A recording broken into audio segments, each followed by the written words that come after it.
Quiero iniciar en esta noche, mis amados hermanos, con una verdad que expone el apóstol Juan, que muchas veces pasamos por alto, no porque no la hayamos estudiado, seguramente la hemos estudiado en varias ocasiones y la hemos leído y ha sido de ánimo, pero son palabras tan profundas que vale la pena ir una y otra vez a lo que el apóstol Juan expresa. Él dice en su primera epístola, en el capítulo 5, del versículo 4 al 5, lo siguiente: porque todo lo que es nacido de Dios vence al mundo. Todo lo que es nacido de Dios vence al mundo, no algunos. Todo el que es nacido de Dios vence al mundo. Y él dice, y esta es la victoria que ha vencido al mundo, nuestra fe. Y esta es la victoria que ha vencido al mundo, nuestra fe. ¿Quién es el que vence al mundo? Sino el que cree que Jesús es el Hijo de Dios. Son palabras maravillosas que el apóstol Juan expone en torno a esa gracia, esa misericordia que el Señor nos ha dispensado. Hemos vencido al mundo, pero nuestra fe es la que nos permite vencer al mundo. La fe, creer, confiar en el mensaje del Evangelio es el arma que vence al mundo, es decir, a este sistema caído, a este sistema dirigido por el príncipe de la potestad del aire, como el apóstol Pablo expone o referencia en torno al accionar de Satanás en la epístola a los Efesios. Así que la fe es el arma que vence al mundo. Es por eso que en torno a la expansión del Evangelio, frente a la labor de predicar la verdad en torno a la persona y obra de nuestro Señor Jesucristo, Satanás está desesperado. Como dice el apóstol Pedro, es un león rugiente buscando a quien devorar. Es decir, tratando por todos los medios posibles de evitar que el Evangelio se anide en el corazón de una persona.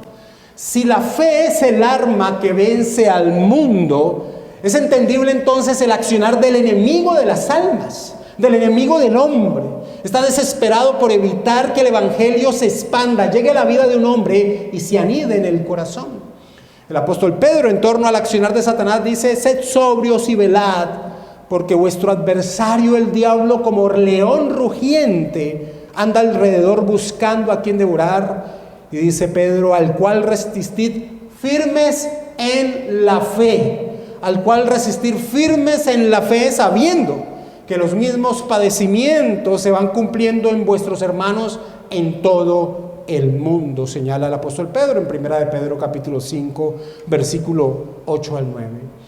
Este ataque del enemigo es un ataque sistemático y repetitivo. Es un ataque sistemático y repetitivo. Ese es el accionar de Satanás. El apóstol Pablo también dice que no nos debemos sorprender por el accionar de Satanás, porque conocemos sus artimañas. El apóstol Pablo dice eso en torno a Satanás. Así que no debe ser sorpresa que la tribulación se levante cuando la verdad llega a la vida de una persona.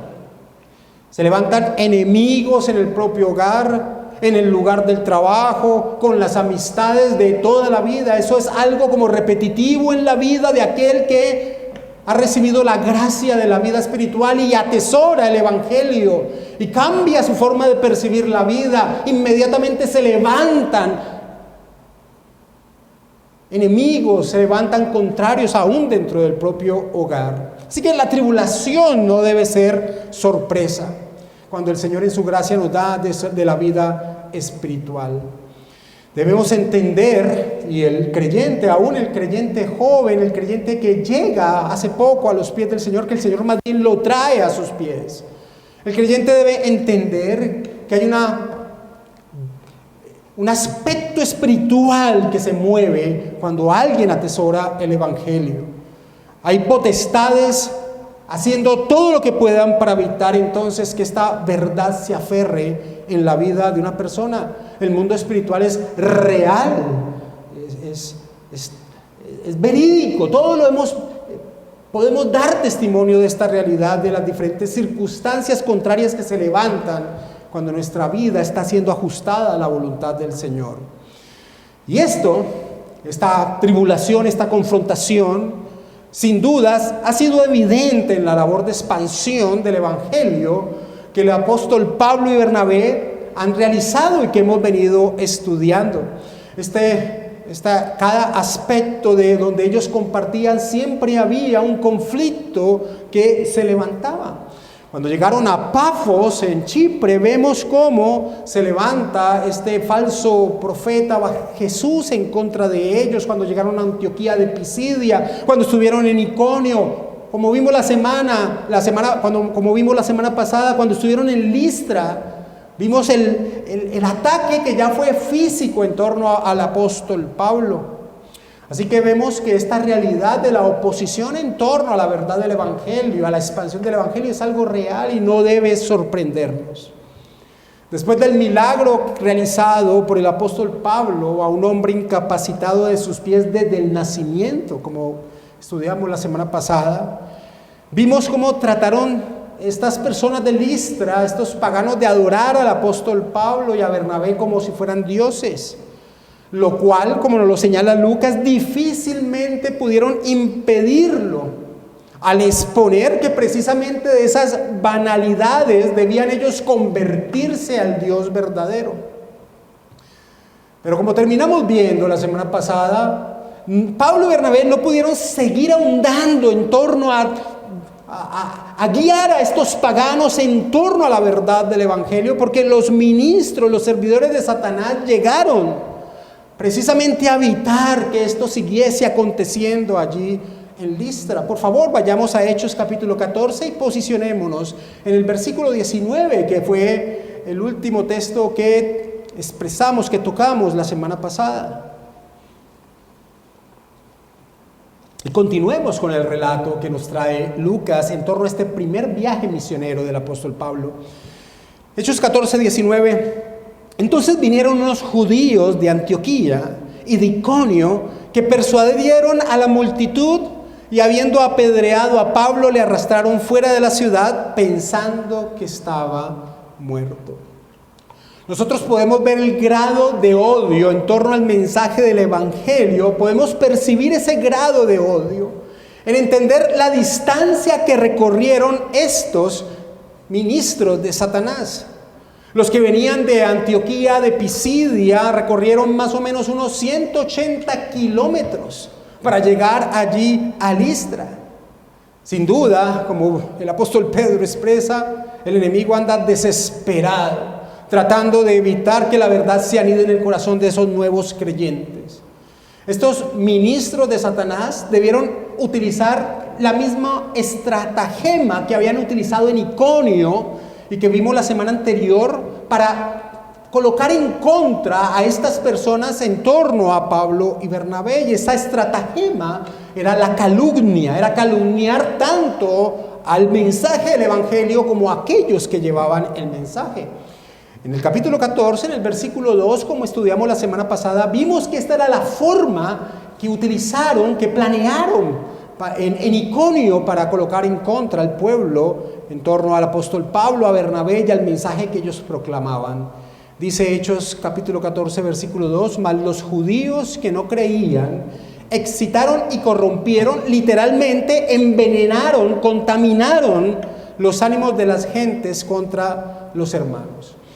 Es decir, calumniaron tanto a Pablo y a Bernabé como al mensaje que compartían, y sin lugar a dudas esa debe haber sido la misma estratagema que sucedió con estos que habían llegado de Antioquía y de Iconio allí a Listra, porque aquellos que estaban tratando de adorar al apóstol Pablo y a Bernabé cambian inmediatamente su posición frente a ellos y ahora lo apedrean al apóstol Pablo. Se unen como una turba para asesinar al apóstol Pablo, que sin lugar a dudas era el foco de ellos porque era quien llevaba el mensaje del Evangelio. Ahora, no nos sorprende lo volátil de la actitud de estos habitantes de Listra, pues así es la naturaleza humana, en su estado natural, en su estado caído. Hoy expresan amor, fidelidad, respeto y mañana es traición, desprecio y odio. Es como algunos lo han llamado el lado crudo, es decir, el lado sin filtros de la piedad popular, del entusiasmo por el milagro de la curación de este hombre incapacitado. Pasaron rápidamente al entusiasmo por la lapidación. Así también lo había experimentado nuestro Señor Jesucristo, como recordamos cuando entró triunfante a Jerusalén y lo salen a recibir las muchedumbres de personas diciendo: Hosana el Hijo de David, bendito el que viene en el nombre del Señor. Pero solamente unos pocos días después, muchos de esos mismos que lo recibieron así estaban gritando: crucificadle, crucificadle. Así que no nos sorprende esta actitud volátil de estos paganos en la ciudad de Listra. Pablo es apedreado, y esa imagen que nos trae Lucas de Pablo siendo apedreado, al lector del libro de los Hechos debe traerle a memoria la pregunta si en ese momento el apóstol Pablo recordaría la participación que él tuvo en el apedreamiento de Esteban. Y seguramente sí. Pero tal vez ese recuerdo afirmaría su convicción de que lo que estaba viviendo, que era algo atroz, ser apedreado.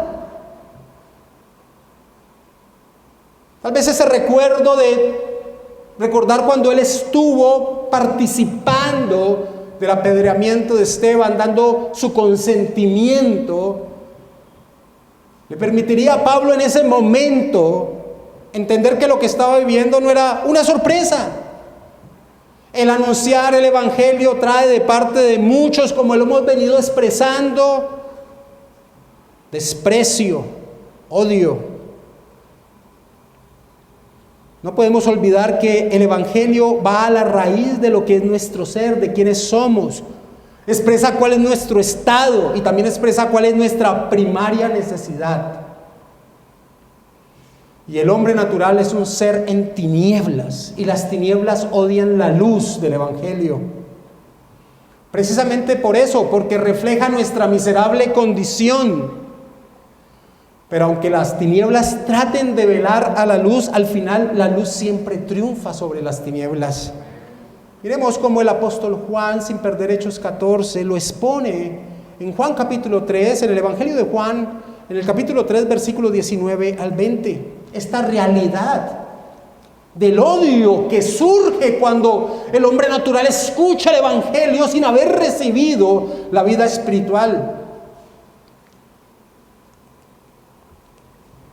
Y esta es la condenación, que la luz vino al mundo y los hombres amaron más las tinieblas que la luz, porque sus obras eran malas.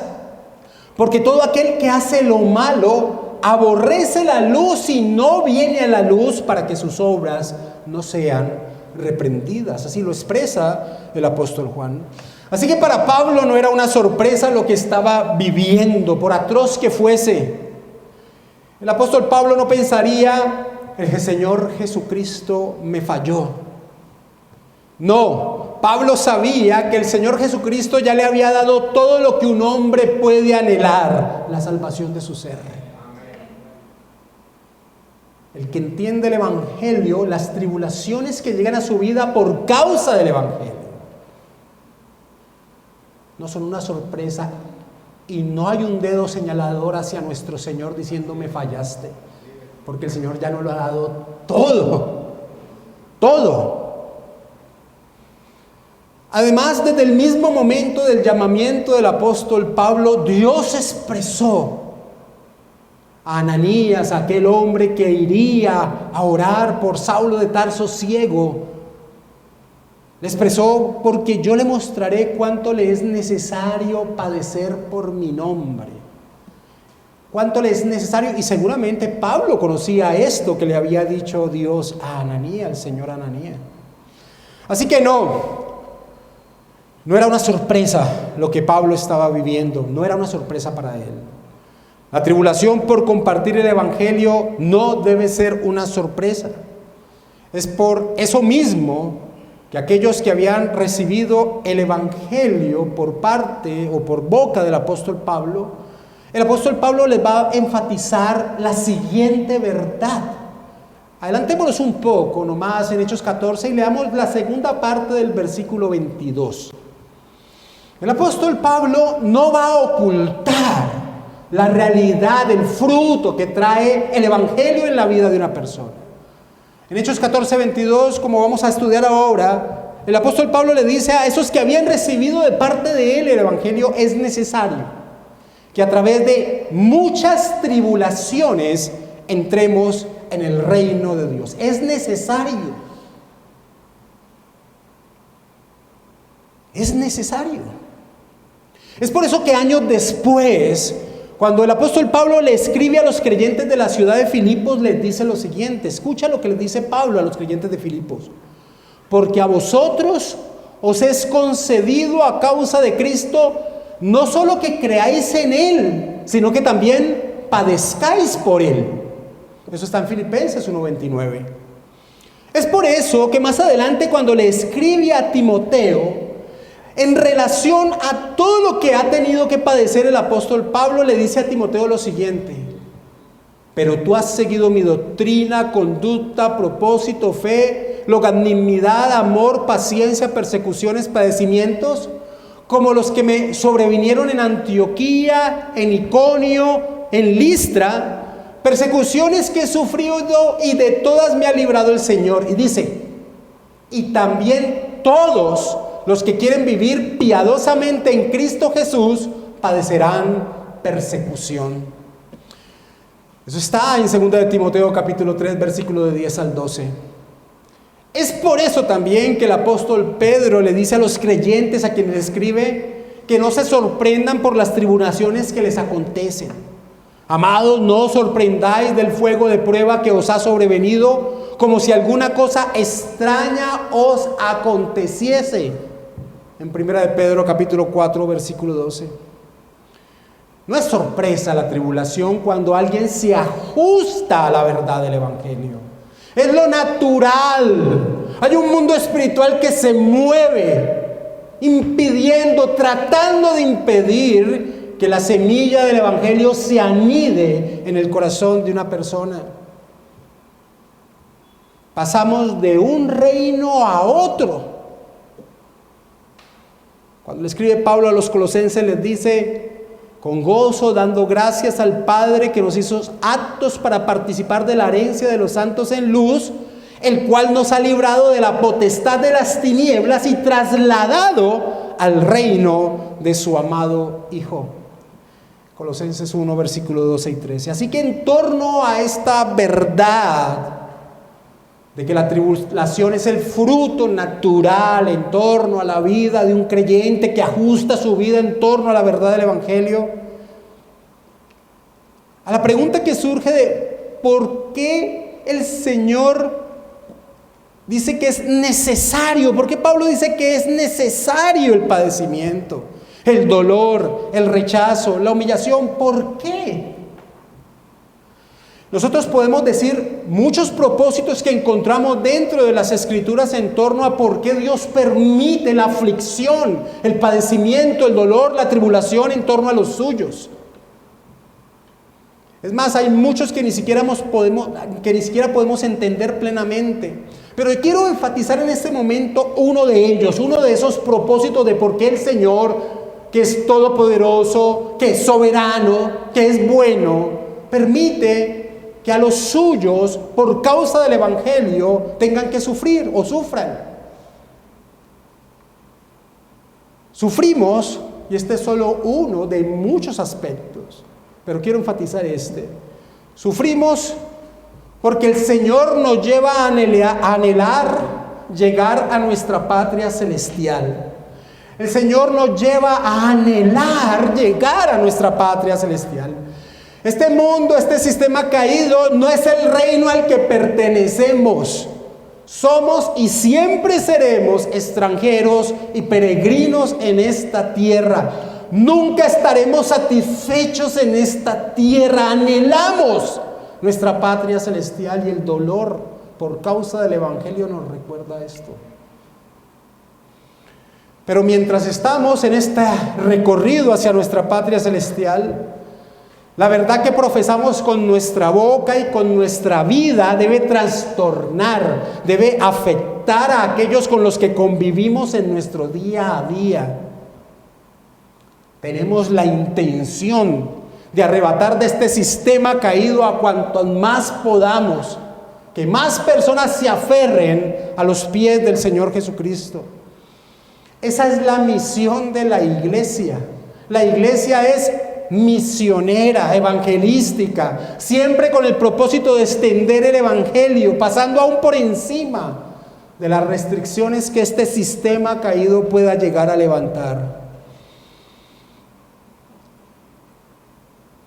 La Escritura nos enseña, por la boca del apóstol Pablo, que los errores del pueblo israelita en su peregrinaje hacia la tierra prometida, que eran sombras tanto del verdadero pueblo de Dios como de la verdadera promesa de reposo, todo eso registrado en el Antiguo Testamento, el apóstol Pablo, en torno a los errores de ese pueblo caminando por el desierto en pos de su promesa, de esa tierra que Dios les había prometido, lo cual es una sombra de la realidad de la vida del creyente caminando hacia su patria celestial.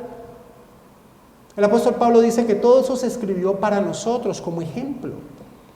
Mas estas cosas sucedieron como ejemplos para nosotros, para que no codiciemos cosas malas como ellos codiciaron. Y estas cosas les acontecieron como ejemplo y están escritas para amonestarnos a nosotros, a quienes han alcanzado los fines de los siglos, dice Pablo en 1 Corintios 10, versículo 6 y versículo 11. Pero amados hermanos, nosotros también encontramos en nuestro peregrinaje a nuestra patria celestial, también encontramos ejemplo ahora de hermanos que nos han antecedido, como Pablo, para que aprendamos de ellos, hombres con pasiones como nosotros, pero que nos dejan ejemplo a vivir acorde al tesoro que se nos ha provisto. Así como Pablo dice, el error de ese pueblo trasegando por el desierto se escribió para nosotros como ejemplo para que no codiciemos ni fallemos como ellos fallaron.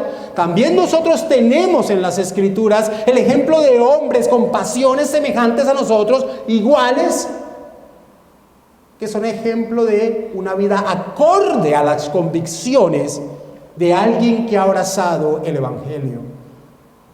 No es casualidad que el apóstol Pablo diga en 1 Corintios 11:1, imíteme a mí, porque yo imito a Cristo. Así que cuando leemos del apedreamiento de Pablo y vemos lo que Dios hace a continuación, y leemos la reacción de Pablo, lo que estamos viendo son las acciones de alguien que vive bajo la convicción de su misión. Leamos Hechos 14, del versículo 19 hasta el versículo 23. Entonces vinieron unos judíos de Antioquía y de Iconio, que persuadieron a la multitud, y habiendo apedreado a Pablo, le arrastraron fuera de la ciudad pensando que estaba muerto. Pero rodeándole los discípulos, se levantó y entró en la ciudad, y al día siguiente salió con Bernabé para Derbe. Y después de anunciar el evangelio a aquella ciudad y de hacer muchos discípulos, volvieron a Listra, Iconio y Antioquía, confirmando los ánimos de los discípulos, exhortándoles a que permaneciesen en la fe y diciéndoles: es necesario que a través de muchas tribulaciones entremos en el reino de Dios. Y constituyeron ancianos en cada iglesia, y habiendo orado con ayunos, los encomendaron al Señor en quien habían creído. Los enemigos de Pablo, aquellos que lo apedrearon, lo dieron por muerto y lo sacaron el cuerpo de Pablo fuera de la ciudad y lo dejaron allí tirado. Lo común en un apedreamiento es que hubiese un golpe de gracia.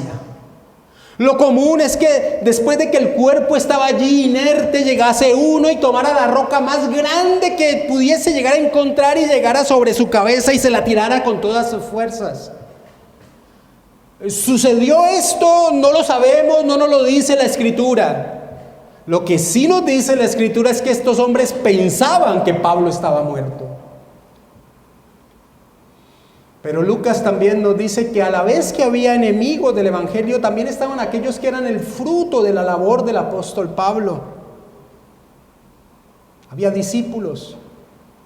Mis amados hermanos, qué importantes son los hermanos que Dios nos ha dado en torno al caminar por este desierto.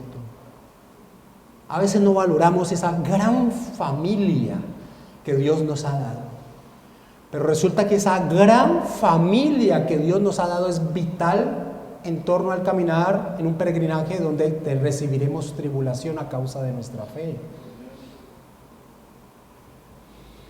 Estos discípulos rodearon el cuerpo de Pablo, tal vez para recogerlo y sepultarlo.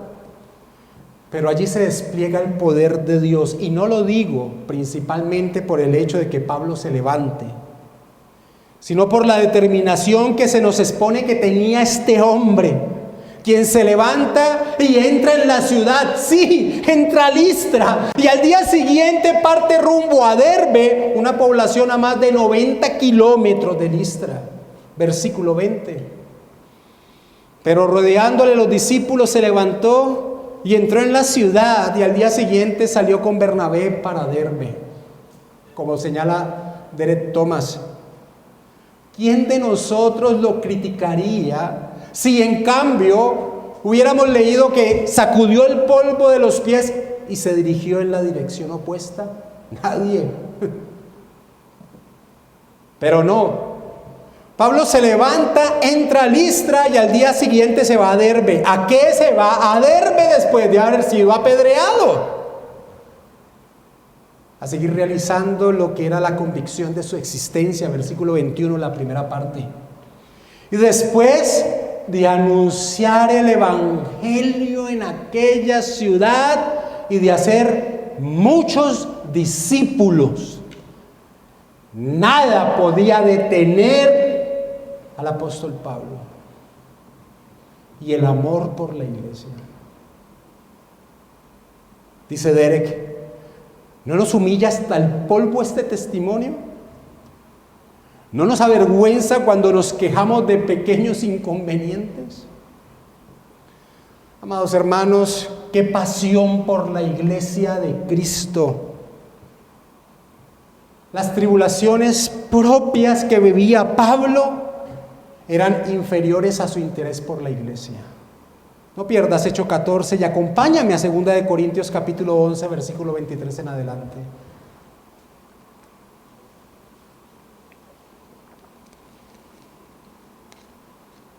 Segunda de Corintios 11, 23 en adelante, dice el apóstol Pablo: ¿son ministros de Cristo?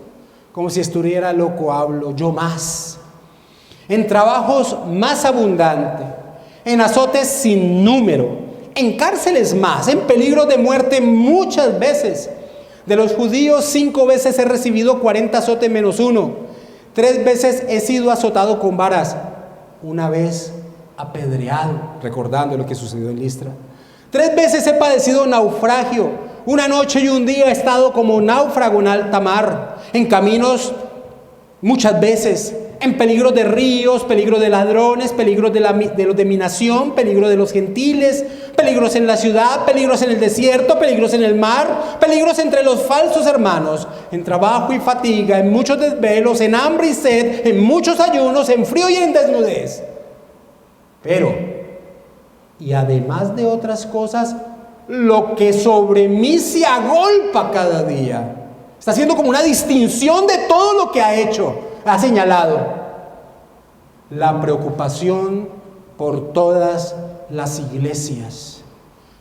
Ha hecho una lista de cosas tremendas que ha vivido Pablo, pero detiene y dice: pero lo que se agolpa sobre mí cada día. ¿Qué?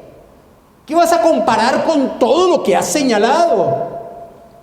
La preocupación por todas las iglesias. ¿Quién enferma y yo no enfermo? ¿A quién se le hace tropezar y yo no me indigno? El apóstol Pablo vivía su vida ligada a la obra del evangelio. Al iniciar la epístola a los romanos, en el versículo 1, Pablo dice que Dios lo había tomado y apartado para el evangelio. En Romanos 1:1, Pablo inicia diciendo: Pablo, siervo, esclavo de Jesucristo, llamado a ser apóstol, apartado para el evangelio de Dios. Amados hermanos, ¿Por qué no amamos así a la iglesia de Cristo? ¿Por qué no tenemos dicha pasión? Alguien podría estar pensando, es que ese es el apóstol Pablo. Es el apóstol Pablo. Pero es que resulta que en la historia de la iglesia hemos visto a muchos con una pasión similar a la de Pablo. Stott, quien fue misionero del siglo XIX en China, India y África, escribió lo siguiente: si Jesucristo es Dios y murió por mí, entonces ningún sacrificio puede ser demasiado grande por lo que hizo por mí. David Brainerd, el joven misionero a los indios norteamericanos, quien solo 4 años después de iniciar su ministerio entre ellos muere de tuberculosis, escribió en su diario que publica Jonathan Edwards diciendo lo siguiente: Brainerd, antes de morir, no podía tener libertad en el pensamiento de cualquier otra circunstancia o negocio en la vida. Todo mi deseo era la conversión de los paganos y toda mi esperanza estaba en Dios. Dios no me permite complacerme o consolarme con la esperanza de ver a mis amigos, volver a mis queridos conocidos y disfrutar de las comodidades mundanas, sino de estar exponiendo la verdad del Evangelio a los paganos. Ahora, no estoy diciendo que todos los cristianos Dios nos dé las mismas capacidades que estos hombres, pero la Escritura sí expone que tenemos una misión que está ligada a nuestra elección. Hay un pasaje que hemos repetido mucho y que es muy importante conocerlo de memoria, porque señala el por qué fuimos llamados por Dios. El apóstol Pedro dice en 1 de Pedro capítulo 2 versículo 9: mas vosotros sois linaje escogido, real sacerdocio, nación santa, pueblo adquirido por Dios. Pero dice el para qué: para que anunciéis las virtudes de aquel que os llamó de las tinieblas a su luz admirable. Hay un para qué, hay un por qué de nuestro llamamiento, de nuestra elección. Tal vez Dios no nos ha llamado a ir a regiones inhóspitas a realizar esta labor, pero sí nos ha llamado a todos en que cada una de nuestras labores diarias no podemos olvidar este glorioso propósito. No podemos callar y no debemos callar. Pero aún hay más de lo que Lucas expone y donde podemos ver este amor que Pablo tenía por la iglesia.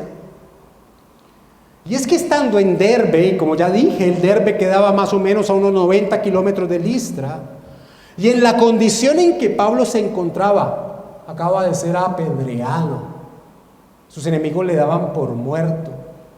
Muchos dicen que estas palabras que están en Gálatas 6:17, Pablo las dice en relación a lo que quedó su cuerpo después de dicho apedreamiento. Pablo dice allí en Gálatas 6:17: de aquí en adelante nadie me cause molestias, porque yo traigo en mi cuerpo las marcas del Señor Jesús. ¿Te imaginas el cuerpo de Pablo después de haber sido apedreado? Lo que quedaron, las cicatrices que quedaron en él. Bueno, allí en Derbe uno pensaría, viendo el mapa, bueno, Tarso, que es la ciudad original de Pablo, ya está más cercana que cualquier otra. Ya es hora de que Pablo vaya a descansar. La ruta natural era que Pablo hubiese bajado hasta su ciudad natal, hacia Tarso. Pero mis amados hermanos, el interés de Pablo por las iglesias era tal que lo que vemos es que Pablo regresa sobre sus pasos a cada una de las regiones donde había predicado el Evangelio. Versículo 21 de Hechos 14.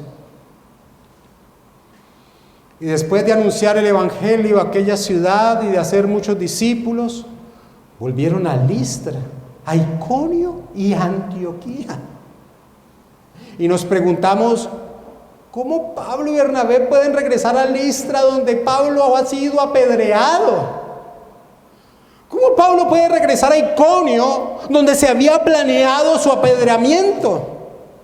¿Cómo Pablo puede irse hasta Antioquía de Pisidia, tan lejana, 270 kilómetros de Derbe, si fue expulsado de esa ciudad?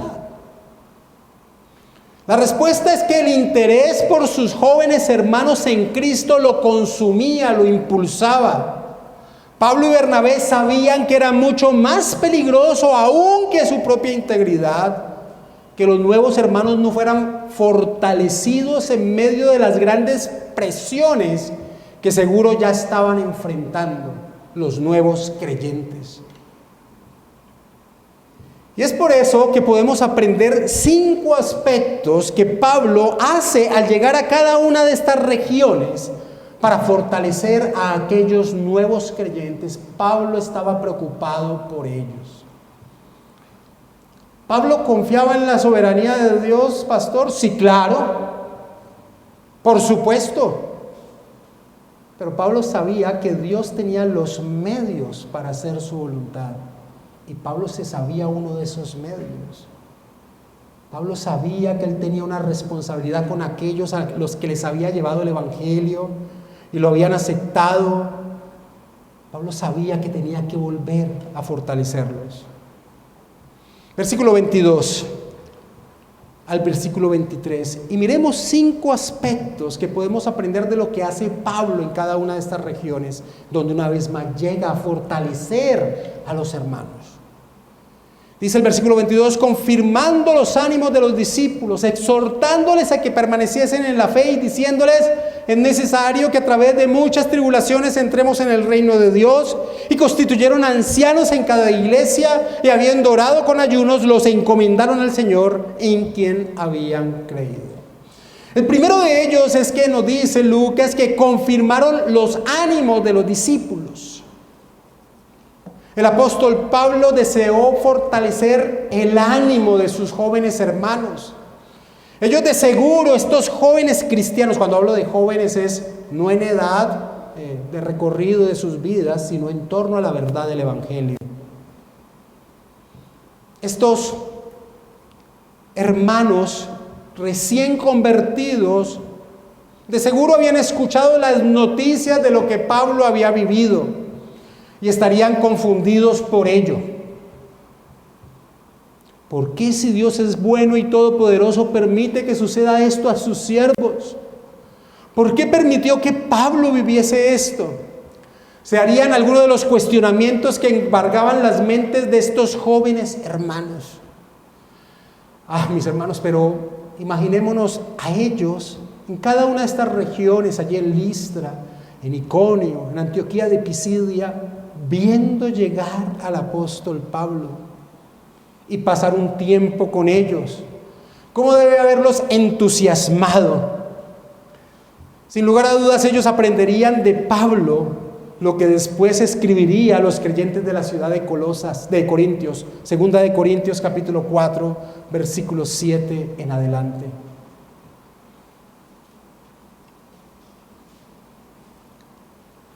Segunda de Corintios 4, 7 en adelante. Pero tenemos este tesoro, dice Pablo allí, hablando del evangelio. Pero tenemos este tesoro en vasos de barro, para que la excelencia del poder sea de Dios y no de nosotros. Que estamos atribulados en todo, mas no angustiados. En apuros, mas no desesperados. Perseguidos, mas no desamparados. Derribados, como Pablo estuvo allí, pero no destruido. Llevando en el cuerpo siempre por todas partes la muerte de Jesús, para que también la vida de Jesús se manifieste en nuestros cuerpos. Porque nosotros que vivimos siempre estamos entregados a muerte por causa de Jesús, para que también la vida de Jesús se manifieste en nuestra carne mortal. De manera que la muerte actúa en nosotros y en vosotros la vida. Sí, hermanos, y esto lo aprenderían, y está en el propósito de Pablo de compartir tiempo una vez más con aquellos a los que les había compartido el evangelio y que quiso regresar a ellos. Sí, somos más que vencedores. La misma muerte para el cristiano es la entrada al gozo. No hay un enemigo real en torno al creyente cuando el Señor le ha dado vida espiritual.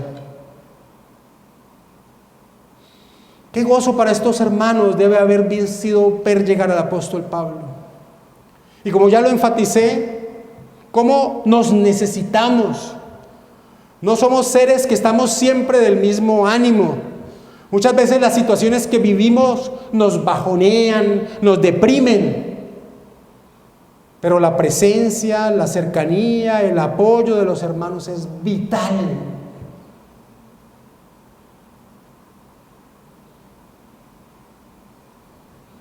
El apóstol Pablo, al escribirle a los creyentes de la ciudad de Roma, la epístola a los romanos, les dice que él está anhelante de ir a ellos. No los conocía personalmente, pero él dice que tiene un anhelo inmenso de ir a ellos, y les dice por qué.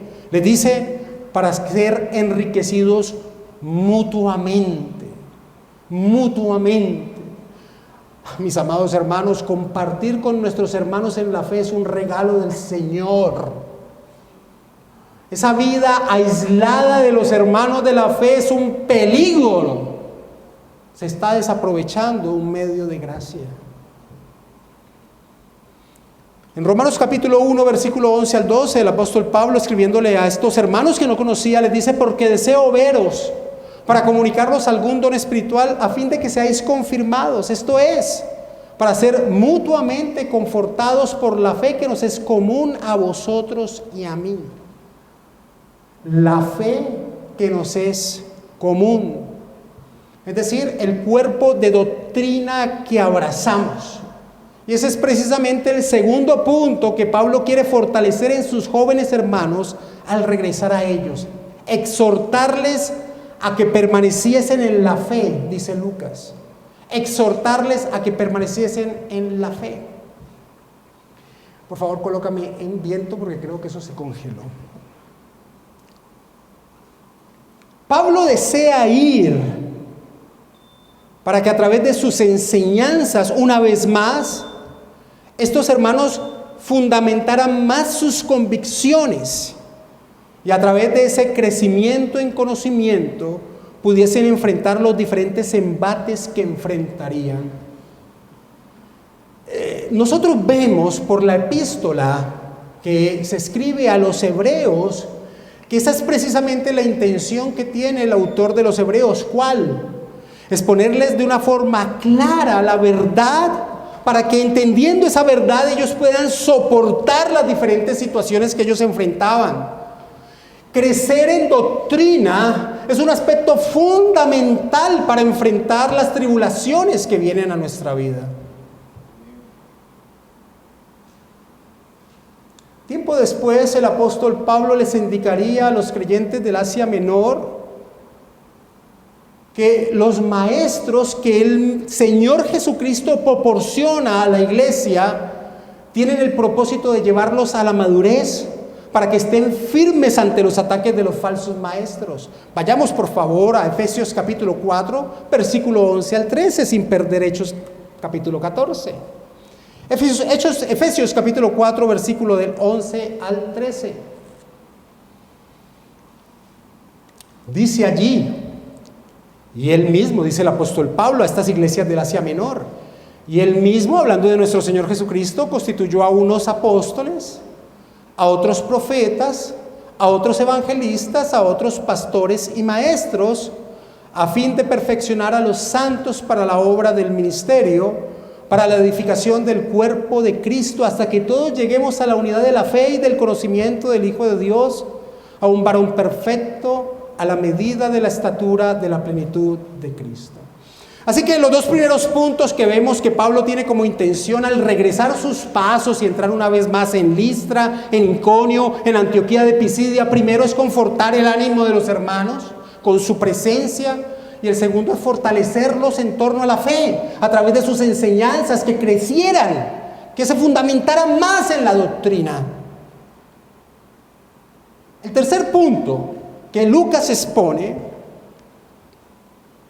es que Pablo no presentó un mensaje que fuese de fácil aceptación, sino que les presentó la realidad a estos hermanos. Es decir, les señaló el fruto que tendrían aquellos que abrazarían la verdad del Evangelio. Versículo 22, la parte B. diciéndoles: es necesario que a través de muchas tribulaciones entremos en el reino de Dios. Y esto contrasta con el mensaje que muchos presentan al día de hoy como si fuese el mensaje del Evangelio. Muchos al día de hoy presentan un supuesto evangelio que está tan alejado del verdadero que es fácilmente abrazado aún por los impíos. Es común escuchar que se presenta como las buenas noticias: ven a Cristo y di adiós a tus problemas. Es más, muchas iglesias, o entre comillas iglesias, se atreven a colocar eso como sus eslogan en sus carteles: ven a Cristo y di adiós a tus problemas. ¿De dónde surge eso? Eso no es bíblico. Eso es todo lo contrario a lo que se expone en las Escrituras. Triunfa sobre tus enemigos. El Señor es el dueño del oro y la plata. Tú eres un hijo de Dios, entonces aférrate a sus promesas. Tú eres un príncipe y una princesa de Dios. Nadie podrá tocarte. Esto es abrazado no solamente por los que se dicen creyentes, sino por cualquier impío. No, Pablo no tergiversó el evangelio. Pablo expuso la verdad. Tu vida en torno a la verdad del evangelio recibirá como fruto el honor de padecer por él. El mensaje del evangelio debe ahuyentar al falso creyente. Eso es lo que debe acontecer con el mensaje del evangelio. Derek Thomas expresa: las pruebas son de alguna manera una corroboración de que estamos en el camino del Señor. La pregunta que siempre debemos hacernos es la misma: ¿estamos experimentando paz y tranquilidad mientras atravesamos este mundo porque no estamos lo suficientemente comprometidos con la vida contracultural? Y J.I. Packer expone lo siguiente: las pruebas están diseñadas para abrumarnos con un sentido de nuestra propia inadecuación y para impulsarnos a aferrarnos a Él más estrechamente. Dios llena nuestra vida de problemas y perplejidades para asegurarnos de que aprendamos a retenerlo. La razón por la que la Biblia dedica tanto tiempo a reiterar que Dios es nuestra roca fuerte, defensa firme, refugio seguro y ayuda para los débiles es que Dios dedica gran parte de su tiempo a hacernos comprender que somos débiles, tanto mental y moralmente, y no nos atrevamos a confiar en nosotros mismos para encontrar o seguir el camino correcto. Dios quiere que sintamos que nuestro camino por la vida es áspero y desconcertante, para que podamos aprender agradecidos a apoyarnos en Él. Por lo tanto, toma medidas para sacarnos de la confianza en nosotros mismos para confiar en Él, para esperar en el Señor. A la luz de eso, no nos desesperamos, no estamos sin esperanza, porque Dios es en quien hemos puesto nuestra esperanza, termina señalando Packer. No, Pablo no regresó sobre sus pasos para presentar un evangelio falso matizado.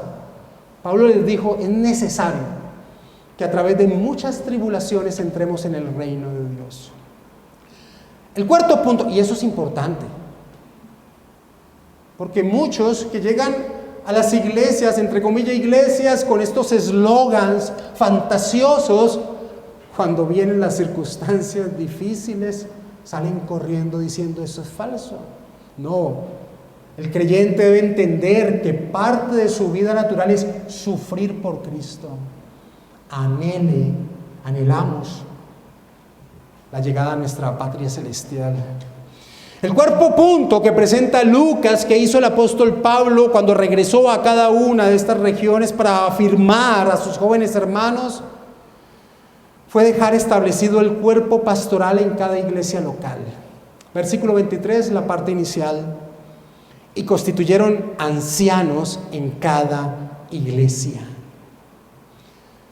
Hermanos que cumplirían la misión de velar por el alma de cada uno de los miembros de la iglesia, como el apóstol Pedro enseña que es la labor del pastor. La labor del pastor es velar por el alma de quien el verdadero pastor ha colocado en sus manos, y a él tendrá que darle cuenta. Aún de estas jóvenes iglesias, el Espíritu Santo de Dios había dotado a algunos para poder llevar a cabo esta vital labor.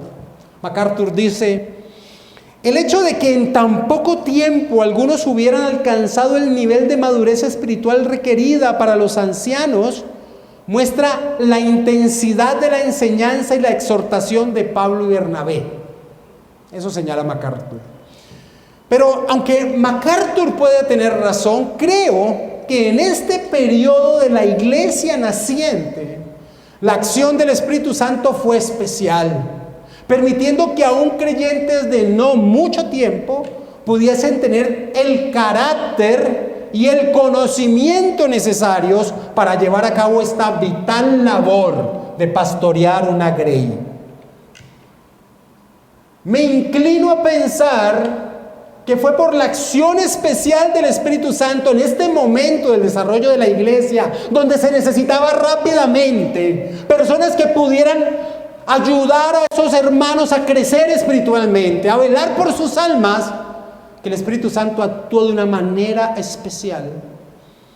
Lo mismo piensa F.F. Bruce, quien dice: resultaba peligrosamente idealista reconocer a conversos que apenas unas pocas semanas como dirigentes en estas iglesias. Quizás Pablo y Bernabé eran más conscientes de la presencia del poder del Espíritu Santo en las comunidades de creyentes. Así que Pablo regresa para animar el ánimo, para confortar el ánimo de los hermanos, regresa para instruirlos en doctrina y que se fortalezcan, regresa para enseñarles la realidad del sufrimiento en torno a Cristo, regresa para instituir ancianos pastores en la iglesia que ayudaran a esa grey a mantenerse fuerte, pensando y entendiendo, como dice Bruce, del accionar del Espíritu Santo.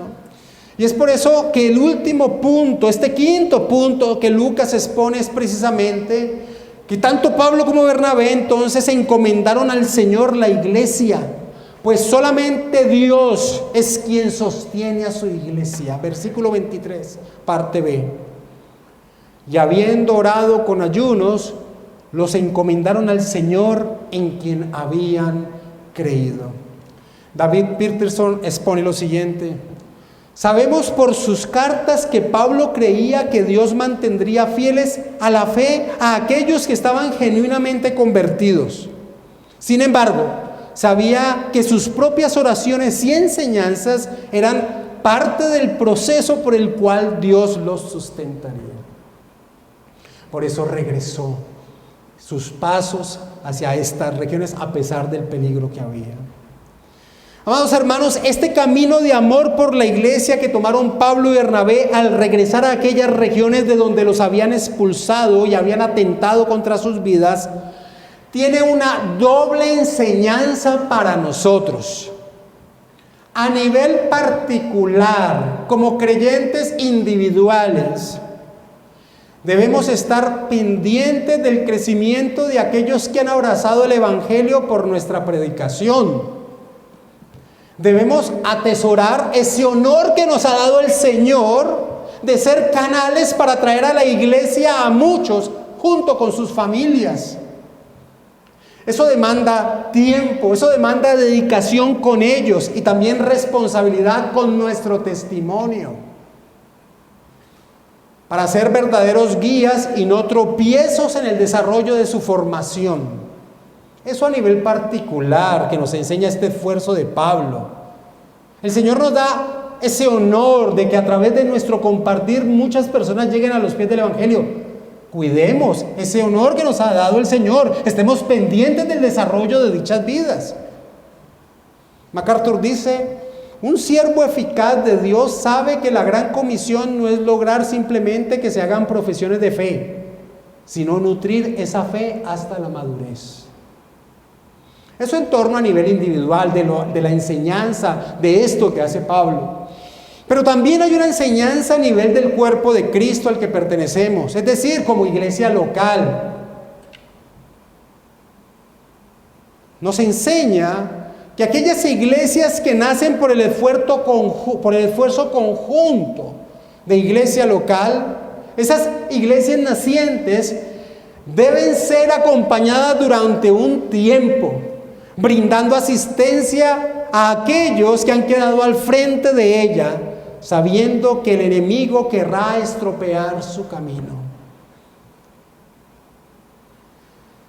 Así que aún esta pasión de Pablo por la iglesia nos enseña aspectos muy prácticos para nuestra vida. No solamente nos confronta, sino que nos enseña a atesorar ese privilegio que nos ha dado el Señor de que muchas personas vengan a los pies a través de nuestro compartir.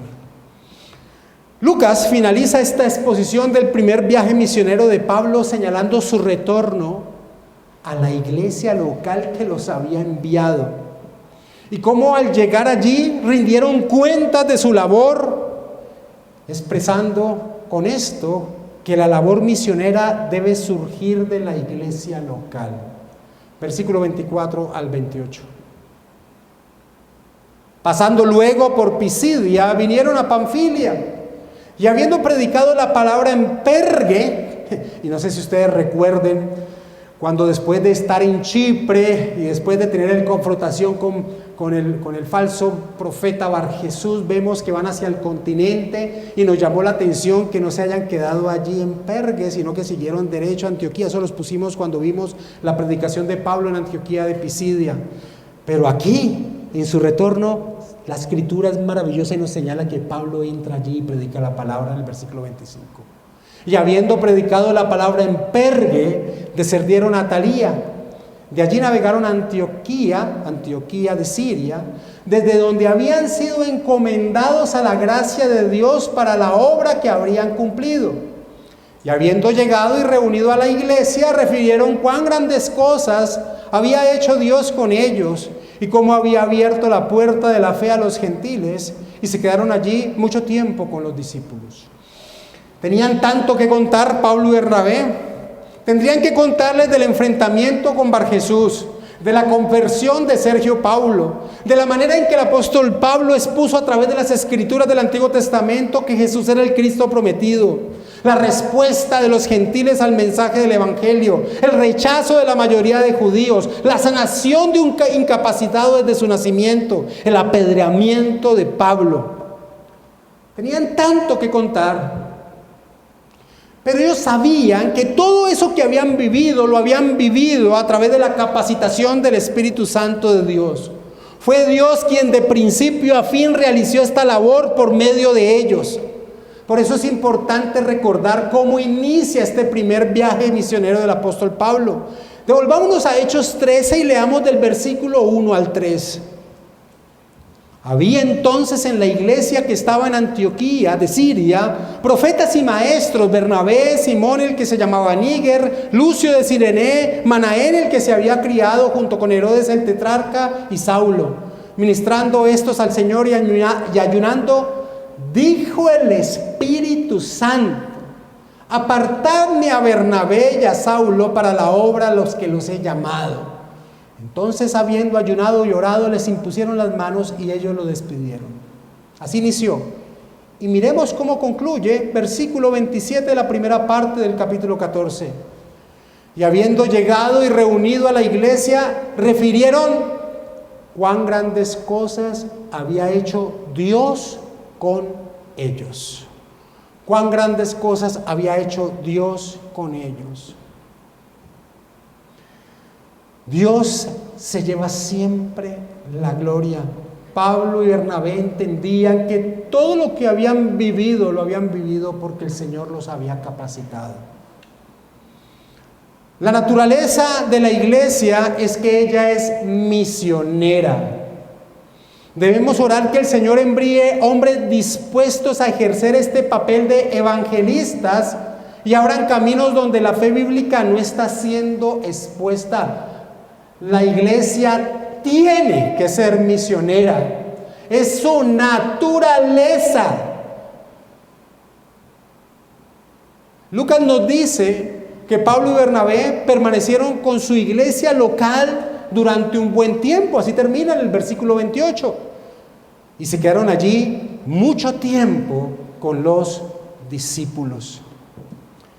Pero Lucas, como es típico de él, ya ha lanzado una referencia al tema con que continuará su narración en torno a la expansión del Evangelio. Al final del versículo 27 ha dicho, y cómo Dios había abierto la puerta de la fe a los gentiles. En el concilio de Jerusalén, que es lo que se va a tratar a continuación, se expondrá la fe como el principio de la salvación. Y Lucas ya nos ha dejado un aspecto en torno a lo que vendrá a continuación. Mis amados hermanos, nosotros a nivel particular debemos ser evangelistas. No es algo que un cristiano pueda decir, yo no cumplo esa labor. Ese es el propósito de nuestro llamamiento. Y a nivel de iglesia local, debemos impulsar las misiones. Debemos impulsar la extensión del Evangelio. Es lo que es la iglesia. Así que el Señor nos impulse, como el apóstol Pablo, a esa pasión por la iglesia de Cristo. Vamos a orar.